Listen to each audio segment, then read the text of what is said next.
ନମସ୍କାର। ମଣିଷ ଶରୀରର କେତେଗୁଡ଼ିଏ ମୌଳିକ ତତ୍ତ୍ୱ ବା ଟିସ୍ୟୁ ଏଲିମେଣ୍ଟ ଶରୀରକୁ ଧାରଣ, ପୋଷଣ ଏବଂ ଶରୀରକୁ ଗଠନ କରିଥାନ୍ତି। ସେଗୁଡ଼ିକୁ ଧାତୁ କୁହାଯାଏ। ଏହିଭଳି 8ଟି ଧାତୁ ବା ଅଷ୍ଟଧାତୁ ବିଷୟରେ ଆମେ ଜାଣିବା। ଏହା ସହ ଜାଣିବା କ'ଣ ଖାଦ୍ୟ ଖାଇଲେ ଏହି ଧାତୁଗୁଡ଼ିକ ପରିପୁଷ୍ଟ ହୋଇଥାଏ। ଅଷ୍ଟଧାତୁ କ'ଣ, କିଭଳି ତିଆରି ହୁଏ ଓ କେମିତି କାମ କରେ? ଜଳ, ତେଜ, ପୃଥିବୀ, ବାୟୁ, ଅଗ୍ନି, ଆକାଶ ଏବଂ ଜଠରାଗ୍ନି ବା ପାଚକ ଅଗ୍ନି ଦ୍ୱାରା ଆମେ ଯେଉଁ ଭୋଜନ ଖାଉଛେ ସେ ଭୋଜନ ପାଚନ ହୋଇଥାଏ।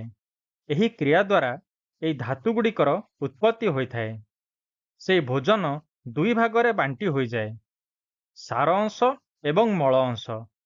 ସାର ଭାଗ ହିଁ ବ୍ୟାନ ବାୟୁ ସହାୟତାରେ ସାରା ଶରୀରରେ ପହଞ୍ଚିଥାଏ, ଯେଉଁଥିରୁ ରସ, ରକ୍ତ, ମାଂସ, ମେଦ, ଅସ୍ଥି, ମଜ୍ଜା, ଶୁକ୍ର ଏବଂ ଓଜଃ ଧାତୁ ଏହିଭଳି ଅଷ୍ଟଧାତୁ ତିଆରି ହୋଇଥାନ୍ତି। ଏଗୁଡ଼ିକ ଯଦି କୌଣସି କାରଣରୁ ଅଧିକ ବା କମ୍ ହୋଇଥାଏ, ଅର୍ଥାତ୍ ଏଗୁଡ଼ିକରେ ବିଷମତା ଆସିଥାଏ କିମ୍ବା ଏଗୁଡ଼ିକ ଦୂଷିତ ହୋଇଥାଏ, ତାହେଲେ ଆମ ଶରୀର ରୋଗଗ୍ରସ୍ତ ହୋଇଥାଏ। ପ୍ରଥମେ ଦେଖିବା ରସଧାତୁ ବିଷୟରେ। ଆମ ଶରୀରରେ ଥିବା ପ୍ଲାଜମା, ଲିମ୍ଫ ଏବଂ ଅନ୍ତନଳୀରେ ଥିବା ଫ୍ଲୁଇଡ୍ ଏସବୁ ରସଧାତୁ ଅନ୍ତର୍ଗତ ଆସିଥାଏ। ଆମେ ଯାହା ଖାଦ୍ୟ ଖାଉଛେ ସେଥିରୁ ପ୍ରଥମେ ରସଧାତୁ ତିଆରି ହୋଇଥାଏ। ତେଣୁ ଖାଦ୍ୟ ବା ଆଧାରକୁ ଯଦି ଶୁଦ୍ଧ ରଖିବା ତେବେ ଅଷ୍ଟଧାତୁ ଶୁଦ୍ଧ ରହିଥାଏ। ରସଧାତୁରୁ ରକ୍ତ, ରକ୍ତରୁ ମାଂସ, ମାଂସରୁ ମେଦ, ମେଦରୁ ଅସ୍ଥି, ଅସ୍ଥିରୁ ମଜ୍ଜା, ଅସ୍ଥିମଜ୍ଜାରୁ ଶୁକ୍ର ଏବଂ ଶେଷରେ ଶୁକ୍ରରୁ ଓଜଃ ଧାତୁ ତିଆରି ହୋଇଥାଏ।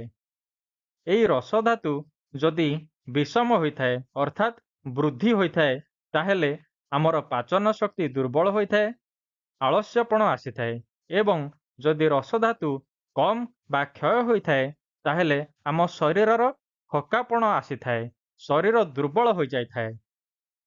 ଏହି ରସଧାତୁକୁ ପୁଷ୍ଟି ଯୋଗାଉଥିବା କେତେଗୁଡ଼ିଏ ଖାଦ୍ୟ ହେଉଛି ଫଳ, ସିଝା ପନିପରିବା, କ୍ଷୀର, ତ୍ରିଫଳା, ଘିଅ ଇତ୍ୟାଦି।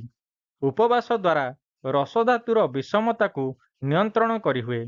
ରସଧାତୁରେ ଥିବା ଆଧିକ୍ୟକୁ ନିୟନ୍ତ୍ରଣ କରିବା ପାଇଁ ହେଲେ ହାଲକା ଏବଂ ଲଘୁ ତଥା ଉଷୁମ ଖାଦ୍ୟ ଖାଇବା ଆବଶ୍ୟକ। ରକ୍ତ ଧାତୁ। ରକ୍ତ ଜୀବନ ପ୍ରଦାନକାରୀ ଧାତୁ। ଏହା ଆମ ଶରୀରର ସମସ୍ତ ଅଙ୍ଗରେ ସଞ୍ଚାଳିତ ହୋଇଥାଏ ଏବଂ ଅମ୍ଳଜାନ ପହଞ୍ଚାଇଥାଏ।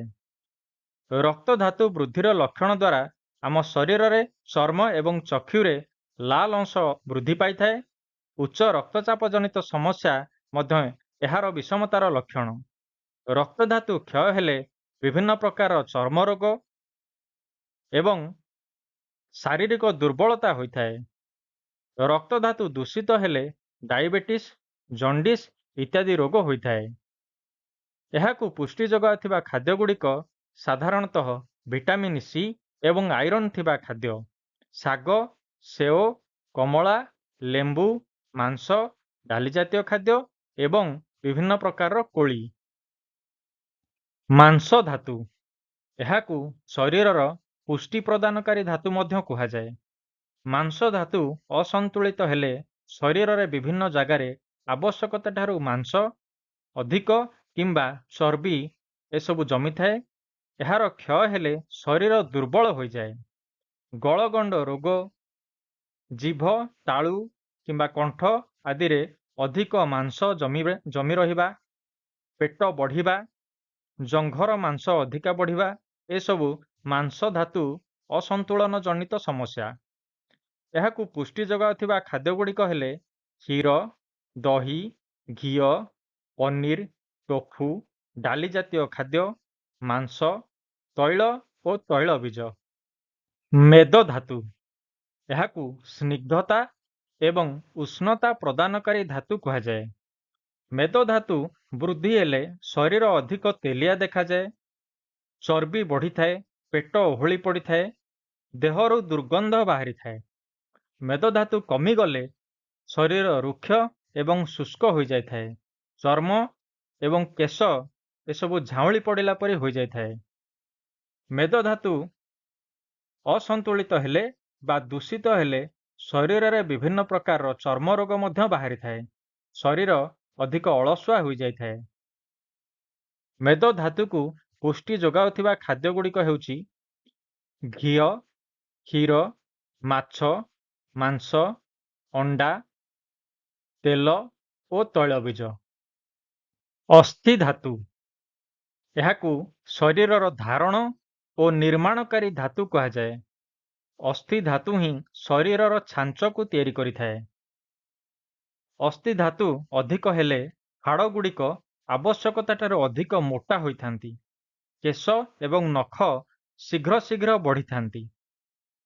ଅସ୍ଥି ଧାତୁ କ୍ଷୟ ହେବା ଦ୍ୱାରା ହାଡ଼ଗୁଡ଼ିକ ଦୁର୍ବଳ ହୋଇଥାନ୍ତି। ଅଷ୍ଟିଓପୋରୋସିସ୍ ଜନିତ ସମସ୍ୟା, ଜଏଣ୍ଟ ପେନ୍ ସମସ୍ୟା ଇତ୍ୟାଦି ଆସିଥାଏ। ନଖଗୁଡ଼ିକ ଭାଙ୍ଗି ଯାଇଥାନ୍ତି ଏବଂ କେଶ ଉପୁଡ଼ିଥାଏ। ଅସ୍ଥି ଧାତୁକୁ ପୁଷ୍ଟି ଯୋଗାଉଥିବା ଖାଦ୍ୟଗୁଡ଼ିକ କ୍ଷୀର, ଦହି, ଛେନା, ଡାଲି ଜାତୀୟ ଖାଦ୍ୟ, ଭିଟାମିନ୍ ଡି, ଶୁଖିଲା ଫଳ ଯେମିତିକି କାଜୁ ଏବଂ କିସମିସ୍ ଇତ୍ୟାଦି। ମଜ୍ଜା ଧାତୁ ଏହାକୁ ପୁନଃ ନିର୍ମାଣକାରୀ ଧାତୁ କୁହାଯାଏ। ଆମ ଶରୀରରେ ଥିବା ରକ୍ତର କୋଶିକା ଏହି ମଜ୍ଜା ଧାତୁରୁ ତିଆରି ହୋଇଥାଏ। ଏହାର ଅସନ୍ତୁଳନ ଦ୍ୱାରା ଶରୀରରେ ହାଡ଼ଗୁଡ଼ିକ ଫମ୍ପା ହୋଇଯାଇଥାନ୍ତି। ଆଖିରେ ଭାରିପଣ ବା ଅଧିକ ପ୍ରେସର ଲାଗିଥାଏ। ବିଭିନ୍ନ ପ୍ରକାରର ବଥ, ବ୍ରଣ ଇତ୍ୟାଦି ମଜ୍ଜା ଧାତୁର ଅସନ୍ତୁଳନ ଯୋଗୁଁ ହୋଇଥାଏ। ଶରୀର ଦୁର୍ବଳ ହୋଇଯାଇଥାଏ ଏବଂ ମୁଣ୍ଡ ବୁଲାଇବା, ମୂର୍ଚ୍ଛା ରୋଗ ଇତ୍ୟାଦି ଆକ୍ରମଣ କରିଥାଏ। ମଜ୍ଜା ଧାତୁକୁ ପୁଷ୍ଟି ଯୋଗାଉଥିବା ଖାଦ୍ୟଗୁଡ଼ିକ ହେଉଛି iron, vitamin B12, vitamin D, omega 3 fatty acid ଥିବା ଖାଦ୍ୟ, ମାଛ, ମାଂସ, ଅଣ୍ଡା, ଦୁଗ୍ଧଜାତ ଖାଦ୍ୟ, ସଜନା ଶାଗ ଇତ୍ୟାଦି। ଶୁକ୍ର ଧାତୁ ଏହା ସବୁ ଧାତୁଗୁଡ଼ିକର ସାର ଅଂଶ। ଏହାକୁ ସୃଷ୍ଟିକାରୀ ଧାତୁ ମଧ୍ୟ କୁହାଯାଏ, କାରଣ ଏହା ଗର୍ଭୋତ୍ପତ୍ତି ବା ସନ୍ତାନ ଉତ୍ପତ୍ତିରେ ସାହାଯ୍ୟ କରିଥାଏ। ଏହାର କ୍ଷୟ ଯୋଗୁଁ ଶାରୀରିକ ଦୁର୍ବଳତା ଆସିଥାଏ, କାର୍ଯ୍ୟ କରିବାର ସାମର୍ଥ୍ୟ କମିଯାଇଥାଏ, ମୁହଁ ଫୁଲି ଯାଇଥାଏ, ରକ୍ତହୀନତା ଆସିଥାଏ, ଦେହ ଥକ୍କା ଲାଗିଥାଏ, ନପୁଂସକତା ଆସିଥାଏ ଇତ୍ୟାଦି ବିଭିନ୍ନ ପ୍ରକାର ସମସ୍ୟା ଶୁକ୍ର ଧାତୁର କ୍ଷୟ ଯୋଗୁଁ ହୋଇଥାଏ। ଏହାକୁ ପୁଷ୍ଟି ଯୋଗାଉଥିବା ଖାଦ୍ୟଗୁଡ଼ିକ ହେଲେ ଦୁଗ୍ଧଜାତ ଦ୍ରବ୍ୟ, ଅଶ୍ୱଗନ୍ଧା, ଶତାବରୀ, ଧଳା ମୁସଲି, ଡାଳିମ୍ବ, ଘିକୁଆଁରୀ, ଅଁଳା ଇତ୍ୟାଦି। ଅଷ୍ଟମ ଧାତୁ ଯାହାକୁ ଓଜଃ ବା ଓଜସ୍ ଧାତୁ କୁହାଯାଏ।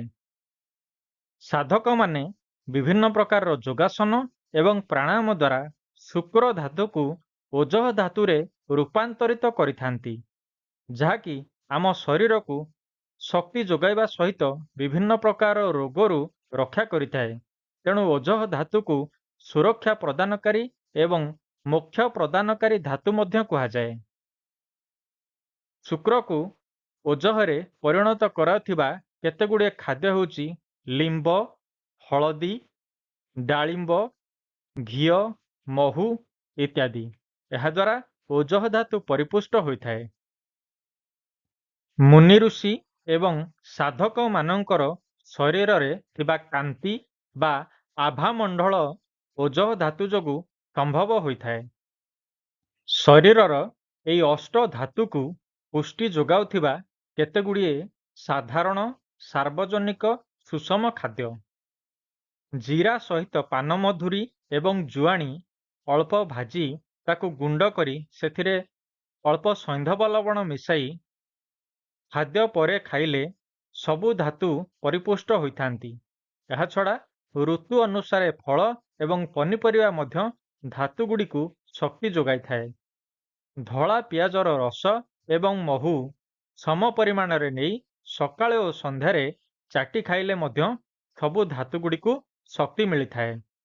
ଏହାଛଡ଼ା ଅଶ୍ୱଗନ୍ଧା ଚୂର୍ଣ୍ଣ ଏବଂ କ୍ଷୀର, ଏହାର ପାନ, ତ୍ରିଫଳା, ତ୍ରିକଟୁ, କଦଳୀ ରସୁଣ, ଗୁଡ଼ ଏଗୁଡ଼ିକୁ ଖାଦ୍ୟରେ ସାମିଲ କଲେ ମଧ୍ୟ ରସଠାରୁ ଆରମ୍ଭ କରି ଓଜଃ ଧାତୁ ପର୍ଯ୍ୟନ୍ତ ଶକ୍ତି ପାଇଥାନ୍ତି।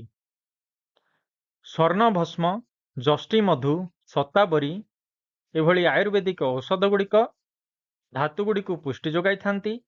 ଘିଅ, ମହୁ ଏବଂ ଡାଳିମ୍ବ ଏଭଳି ଖାଦ୍ୟ ଧାତୁଗୁଡ଼ିକୁ ସୁରକ୍ଷା ପ୍ରଦାନ କରିଥାନ୍ତି। ଆମ ଶରୀରରେ ଥିବା ଏହି ଅଷ୍ଟ ଧାତୁଗୁଡ଼ିକ ସୁସ୍ଥ ରହିଲେ ଶରୀର ସୁସ୍ଥ ରହିଥାଏ। ଏଗୁଡ଼ିକରେ କୌଣସି ବିକୃତି ଦେଖାଦେଲେ ଆମ ଶରୀରକୁ ରୋଗ ଆକ୍ରମଣ କରିଥାଏ। ସ୍ୱାସ୍ଥ୍ୟ ସମ୍ବନ୍ଧୀୟ ଅଧିକ ସୂଚନା ପାଇଁ ସୁସ୍ଥ ଜୀବନ ଓଡ଼ିଶା ଚ୍ୟାନେଲକୁ ସବସ୍କ୍ରାଇବ୍ କରିବା ପାଇଁ ଅନୁରୋଧ।